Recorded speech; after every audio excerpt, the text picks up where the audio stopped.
இந்த கதை உத்தராகண்டோட அமோல சேர்ந்தது. அவன் ஒரு டாபாவுல வேலை செஞ்சுக்கிட்டே தன்னுடைய பொழப்ப நடத்திட்டு இருந்தான். அப்புறம் கூடவே படிக்கவும் செஞ்சான். சொல்ல போனா அமோலுக்கு இந்த உலகத்துல யாருமே கிடையாது. அவனுடைய அம்மா அவனோட சின்ன வயசுலயே இறந்துட்டாங்க. அப்புறம் அவனுடைய அப்பா குடிபோதைக்கு அடிமையாகி தன்னுடைய வாழ்க்கைய முடிச்சுக்கிட்டாரு. அதனால அமோல் மொத்தமா தனி ஆளா ஆயிட்டான். அம்மா, அப்பா, நீங்க 2 பேரும் எங்க இருந்தாலும் சந்தோஷமா இருப்பீங்க. அந்த விஷயம் எனக்கு நல்லாவே தெரியும். நான் பேசுறத நீங்க நிச்சயம் கேட்டுட்டு இருப்பீங்க. உங்ககிட்ட ஒரு சந்தோஷமான விஷயத்த சொல்லணும். இன்னைக்கு தான் என்னுடைய ரிசல்ட் வந்துச்சு.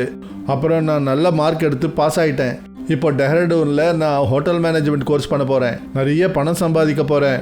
அப்புறம் ரகு சித்தப்பா கிட்ட நம்ம ஹோட்டலை அடமான வச்சோம்ல, அதை கண்டிப்பா மீட்டுடுவேன்.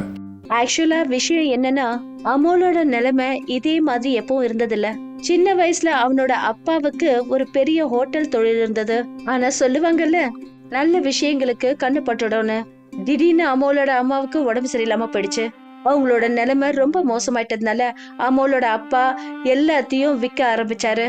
அவ்வளவு ஏன், அவங்களோட ஹோட்டல கூட அவங்க அடமானம் வச்சுட்டாங்க. அந்த பணத்தை வச்சு அமோலோட அம்மாவுக்கு வைத்தியம் பார்க்க நினைச்சாங்க. ஆனா கொடுமை என்னன்னா, எவ்வளவோ முயற்சி பண்ணதுக்கு அப்புறம் கூட அம்மாவோட உயிரை காப்பாத்த முடியல.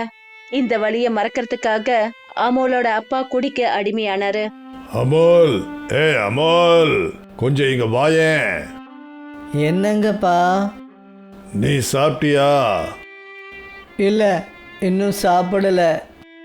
ஏன்? நீங்கள் வருவீங்கன்னு எதிர்பார்த்துட்டு இருந்தேன். வாங்க, உள்ளே வாங்க, உங்களுக்கு சாப்பாடு எடுத்து வைக்கிறேன். அந்த சாப்பாடு சாப்பிட்டு என்ன பண்ண போகிறேன்? அந்த சாப்பாட்டில் உங்கள் அம்மாவுடைய கைப்பக்குவம் கிடையாது. ஒவ்வொரு நிமிஷமும் அவள் இல்லைன்ற குறை எனக்கு தெரியுது. ஆனால் அப்பா, அதுக்காக இப்படி குடிக்கிறது நல்லது கிடையாதுல்ல. நீங்களே உங்களை அழிச்சுக்கிட்டீங்கன்னா என்னுடைய நிலைமை என்ன ஆகிறது? ஆமாம், நீ சொல்கிறதும் உண்மைதான். நான் பெரிய தப்பை தான் பண்ணிக்கிட்டு இருக்கேன். சரிப்பா, நாளைக்கிலிருந்து இந்த குடியை நான் விட்டுடுறேன். ஆனால் நீ எனக்கு ஒரு வாக்கு கொடு. நான் எப்படியாவது அந்த ஹோட்டலை ரகு கிட்டேருந்து மீட்டு கொடுக்குறேன்னு. நான் உங்களுக்கு வாக்கு கொடுக்குறேன்ப்பா. அமோலுக்கு ரொம்ப சந்தோஷம். ஏன்னா அவங்க அப்பா இனிமே குடிக்க மாட்டேன்னு அவனுக்கு வாக்கு கொடுத்தாரு. ஆனா மறுநாள் காலையில அமோல் தன்னோட அப்பாவை எழுப்ப போன போது அவரும் இந்த உலகத்தை விட்டு போயிட்டாரு. பாவம் அமோல் இப்ப இந்த உலகத்துல தனியா ஆளாயிட்டான். அம்மா அப்பா இறந்ததுக்கு அப்புறம் கூட அமோல் தோல்வியை ஒத்துக்கவே இல்லை. அவன் தன்னுடைய படிப்பு எதிர்காலத்தை தன்னுடைய தோல்ல சுமந்துக்கிட்டான். ரகு சித்தப்பா கிட்ட எந்த ஹோட்டல்ல அவங்க அடமானம் வச்சாங்களோ அதே ஹோட்டல்ல வேலை பார்க்க ஆரம்பிச்சான். அமோல் ராத்திரி பகல்னு ரொம்பவே நேர்மையா உழைக்க ஆரம்பிச்சான். ஆனா அதுக்கு பதிலா அவன் ஆயிரக்கணக்கான கஷ்டங்களை எதிர்கொள்ள ஆரம்பிச்சான். ரகு அங்கிள், நான் உங்ககிட்ட கொஞ்சம் பேசணும். சொல்லுப்பா, என்ன விஷயம்? நான் ஹோட்டல் மேனேஜ்மெண்ட் கோர்ஸுக்கு அட்மிஷன் வாங்கணும். ஆனால் அதோட ஃபீஸ் கொஞ்சம் அதிகமாக இருக்குது. உங்களால் எனக்கு கொஞ்சம் பணம் கடன் கொடுக்க முடியுமா? நான் சீக்கிரத்திலேயே திருப்பி கொடுத்துட்றேன். பாவம் அமோல் பணம் பற்றாக்குறையால அவனால காலேஜ் அட்மிஷன் வாங்க முடியல. அவனுக்கு பணம் ரொம்ப முக்கியமா இருந்தது. ஆனா அப்படி இருந்தும் அமோலுக்கு உதவி செய்யறதுக்கு பதிலா ரகு அங்கிள் அவனை திட்ட ஆரம்பிச்சாரு. என்ன சொன்ன? உனக்கு பணம் வேணுமா? இப்படி கேட்கறதுக்கு உனக்கு வெக்கமா இல்லை? ஒழுங்கா உன்னால ஒரு வேலையை செய்ய முடியல. மாசத்துல பாதி நாள் பறிச்சேன்னு சொல்லிட்டு காணாம போயிடுற.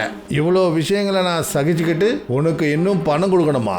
ஆனால் ரகு அங்கிள், அந்த பணம் எனக்கு படிப்புக்காக கேட்குறேன், வேற எதுக்காகவும் கேட்கல. தருதல, என்னையே எதிர்த்து பதில் சொல்றியா? இங்கேருந்து கிளம்பு, போயிடுங்க இருந்தே.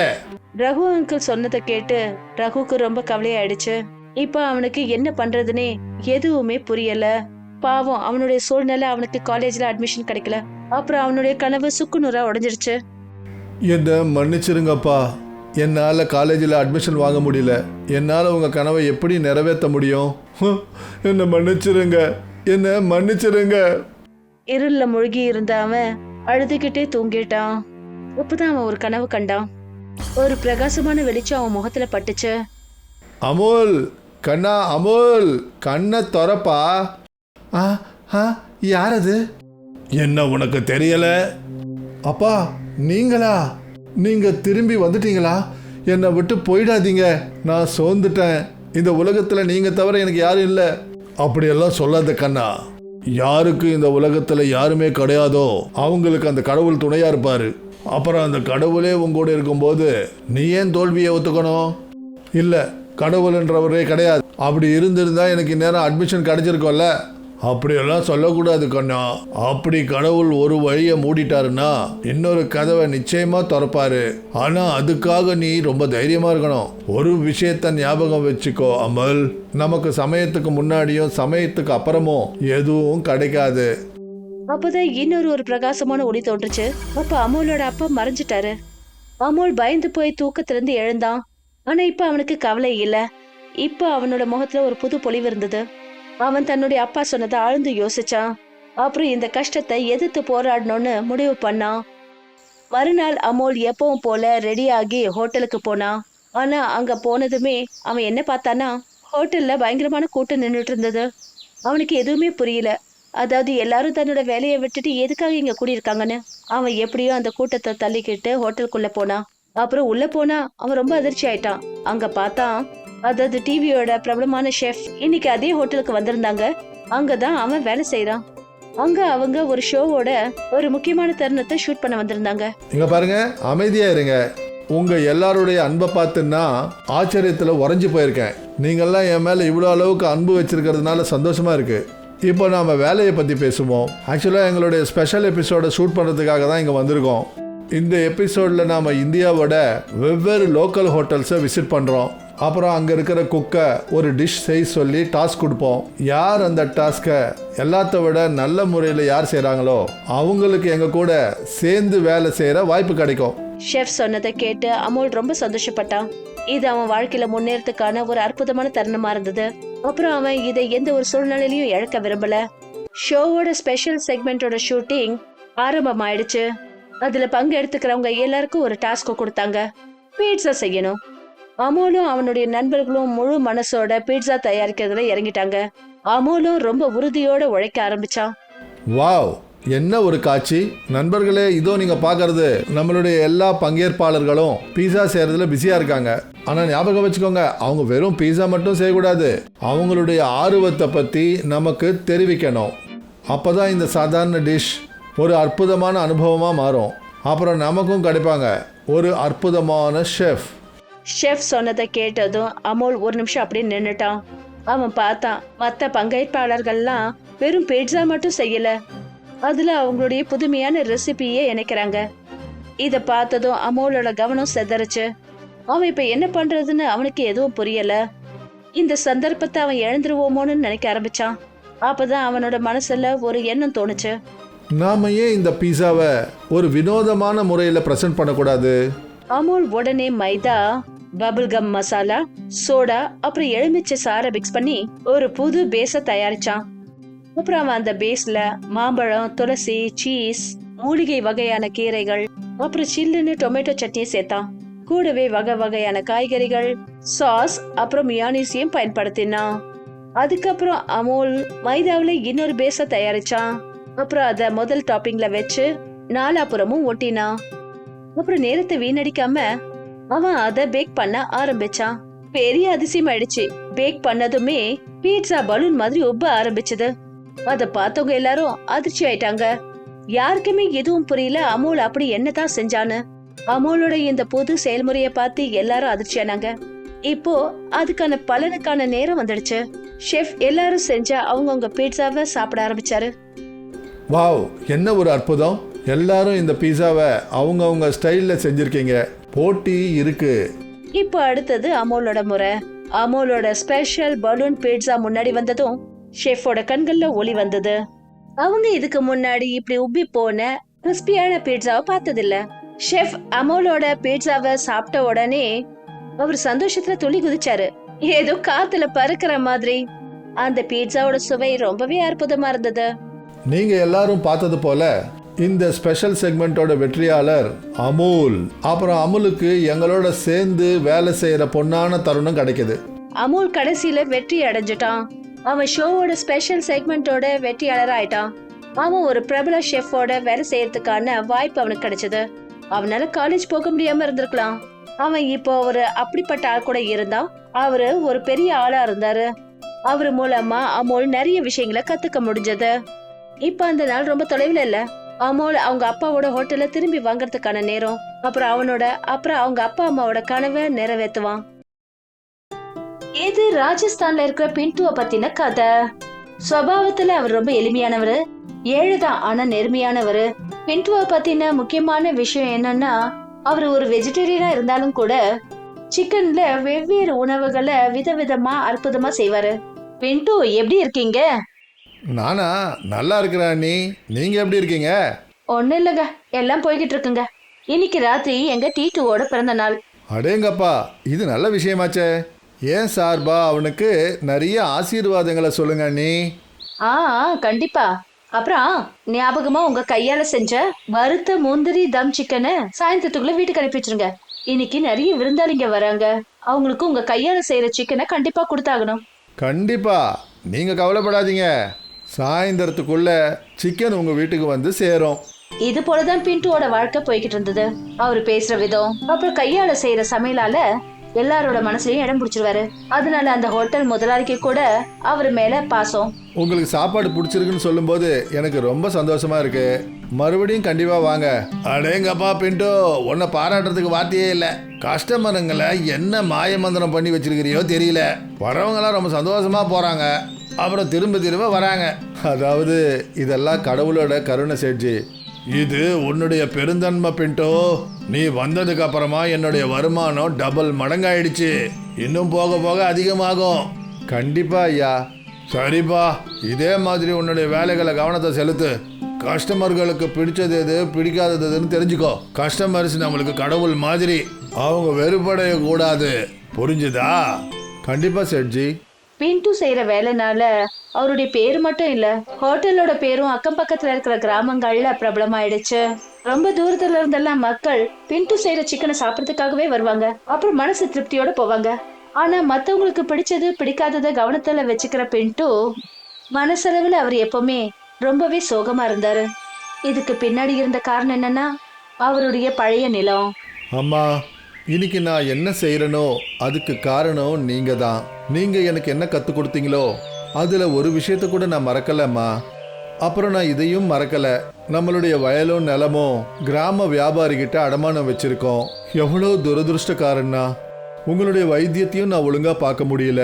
உங்களுடைய கடைசி அடையாளத்தையும் பாதுகாத்து வச்சுக்க முடியல. ஆனா கவலைப்படாதீங்க அம்மா, இன்னைக்கு இல்லைனாலும் ஒரு நாளைக்கு அந்த நிலத்தை நான் வாங்கியே தீருவேன். அம்மாவோட கடைசி அடையாளத்தை திரும்பி வாங்கறதுக்காக ராத்திரி பகல்னு பார்க்காம பின்ட்டு உழைச்சாரு. ஆனா பின்ட்டுக்கு என்ன தெரிய போகுது, அவருடைய உழைப்புக்கேத்த உண்மையான ஊதியம் கிடைக்க போகுதுன்னு. ஏப்பா பின்ட்டு, நான் சொல்றத கேள. சொல்லுங்க சேட்ஜி. நம்ம பக்கத்து கிராமத்துல பெரிய அறிவியல் கண்காட்சி நடக்க போகுது. அங்க வெளி கிராமத்துல இருந்து ஆட்கள் வர போறாங்க. என்ன, வெளி கிராமங்கள் இருந்தா? ஆமா, அவங்க நம்ம கிட்ட சிக்கன்ல ஸ்பெஷல் டிஷ் பண்ணி கொடுக்க சொல்லி கேட்டிருக்காங்க. இவ்வளவுதான் விஷயமா? பரவாயில்ல சேட்ஜி, நான் பாத்துக்கிறேன். இல்ல, நீ பாத்துக்கிறன்ற விஷயம் எனக்கும் தெரியும். ஆனா அவங்க சொல்றாங்க விருந்தாளிங்க வெளியில இருந்து வராங்களாம். அவங்களுக்கு காரம் அதிகமா பிடிக்காதான். அதனால அதனுடைய அடிப்படையில புதுசா அற்புதமா கொஞ்சம் காரமா செய்யணும். ஓ, காரம் குறைவா இருக்கணுமா? சரிங்க சேட்ஜி, நான் பாத்துக்கிறேன். அப்புறம் இந்த கண்காட்சி எப்ப நடக்க போகுது? நாளைக்கு.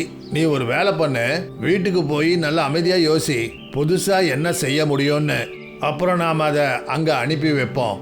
கண்டிப்பா அப்படியே பண்ணுவோம். சேட்டு சொன்னதை கேட்டுட்டு பின்ட்டு ரொம்பவே உற்சாகமாயிட்டாரு. ரொம்ப நாளாவே புதுசா வித்தியாசமா செய்யறதுக்கான வாய்ப்பு அவருக்கு எதுவும் கிடைக்கல.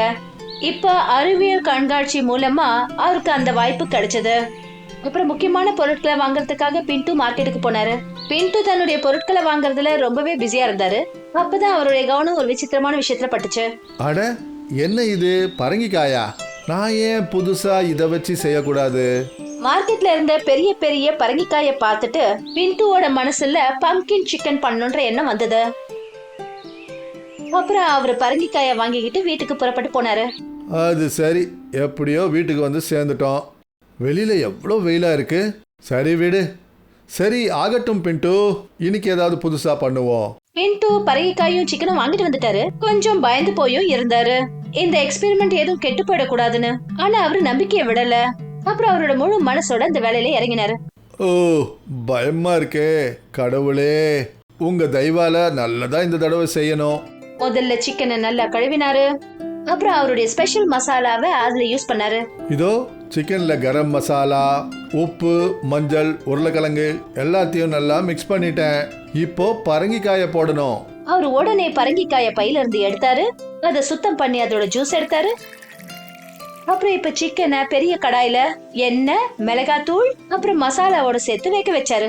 அப்புறம் அதுல பரங்கிக்காய் ஜூஸ ஊத்தி மூடி போட்டு அதை வேக வச்சாரு. சரி, இப்போ கடாயை மூடி வச்சாச்சு, கேஸை சிம்ல வச்சாச்சு. இப்போ ரைஸ் செய்ய வேண்டியதுதான் பாக்கி. அவரு சீக்கிரமா சாதத்தை வடிச்சாரு. அப்புறம் பரங்கிக்காய் சார்ல சமைச்ச சிக்கனை சேர்த்து அத தம் போட்டு வச்சாரு, அதாவது பிரியாணிய போல. அப்புறம் என்ன கொஞ்ச நேரத்துல பின்டூவோட பம்ப்கின் சிக்கன் அப்புறம் ஸ்பெஷல் ரைஸ் தயாராயிடுச்சு. சரி, ஒரு வழியா நான் செஞ்சு முடிச்சிட்டேன். சேட்ஜி, ஏ பின்ட்டு, இவ்வளோ பெரிய பாத்திரத்தை எடுத்துக்கிட்டு எங்க இருந்து வர? வீட்டில இருந்தா சேட்ஜி. பக்கத்து கிராமத்தோட கண்காட்சிக்காக என்னுடைய ஸ்பெஷல் பம்ப்கின் சிக்கன் ரெடி ஆயிடுச்சு. என்ன பம்ப்கின் சிக்கனா? அடேங்கப்பா, ரொம்ப அற்புதம். இதை இப்பவே நான் பக்கத்து கிராமத்துக்கு அனுப்பி வைக்கிறேன். சேட் சொன்ன உடனே பின்டூ அந்த கடாயை அவர்கிட்ட கொடுத்தாரு. அப்புறம் அவர் தினமும் செய்யற வேலையில இறங்கிட்டாரு. சேட்டும் சரியான டைம்க்கு கண்காட்சிக்கு போய் சேர்ந்தாரு. எல்லாரும் சாப்பிடறதுக்கு உட்கார்ந்த உடனே பின்டூவோட ஸ்பெஷல் பம்ப்கின் சிக்கன் எல்லாருக்கும் பரிமாறப்பட்டது. அப்பதான், ஓ மை காட், இதை செஞ்சது யாரு? என்னாச்சு சார்? ஏதாவது பிரச்சனைங்களா? சொல்றேன். முதல்ல இந்த பம்ப்கின் சிக்கனை செஞ்சது யாருன்னு சொல்லுங்க. அதுவா, என் ஹோட்டல்ல ஒருத்தர் வேலை பார்க்குறாரு. அவர் ரொம்ப நல்லா சமைப்பாருங்க. அவர் தான் இந்த புது டிஷ்ஷை செஞ்சாரு. என்னாச்சு சார்? ஏதாவது சரியில்லைங்களா? நோ, சாப்பாடு ரொம்ப அற்புதமா இருக்கு. என் வாழ்க்கையில இந்த மாதிரி அற்புதமான சிக்கன் சாப்பிட்டதே இல்ல. அதனால நான் அவருக்கு 1 லட்சம் ரூபாய் பரிசா கொடுக்கணும்னு நினைக்கிறேன். இந்தாங்க 1 lakh செக். என்ன, 1 லட்சமா? வெளியூர்ல இருந்து வந்த அந்த ஆங்கிலேயர்காரர் இப்படி சொன்னதை கேட்டுட்டு சேட்டோட கண்கள் கலங்க ஆரம்பிச்சது. அவரு கொஞ்சம் கூட டைமை வீணடிக்காம கிராமத்துக்கு திரும்பி போய் செக்க பின்ட்டு கையில ஒப்படைச்சாரு. பின்டோ சேட்ஜி, பொறுமை. நீங்க ஏன் இந்த மாதிரி ஓடி வரீங்க? என்ன ஆச்சு? அட, ஓடி வராம என்ன பண்ண சொல்ற? இந்தா உன்னுடைய உழைப்புக்கேத்த ஊதியம். என்ன, 1 லட்சமா? ஆமா பின்ட்டு, உன்னுடைய உழைப்பு வீண் போகல. ஆமா சேட்ஜி, இன்னைக்கே அந்த வியாபாரிக்கு வட்டி எல்லாத்தையும் அடைச்சிடுவேன். அதுக்கப்புறமா அடகு வச்ச என்னுடைய நிலத்தை மீட்டுக்குவேன். ஒரு வேலை பண்ண, நீ உடனே ஒரு நல்ல ஹோட்டல் ஓபன் பண்ண. அப்புறம் நீ நல்லா முன்னேறு. சேட்ஜியோட வாயில இருந்து புது ஆரம்பங்கிற வார்த்தையை கேட்டதும் பின்டோட கண்கள் கலங்க ஆரம்பிச்சது. சேட்ஜி எந்த சமயத்திலயும் பின்டோவுக்கு உதவி செஞ்சவரு. இவ்வளவெல்லாம் ஆனதுக்கு அப்புறம் கூட அவரு பின்டுவ தன்னோட கையில வச்சுக்கிறத விட்டுட்டு பின்டு இன்னும் முன்னுக்கு வரணும்னு உற்சாகப்படுத்தினாரு.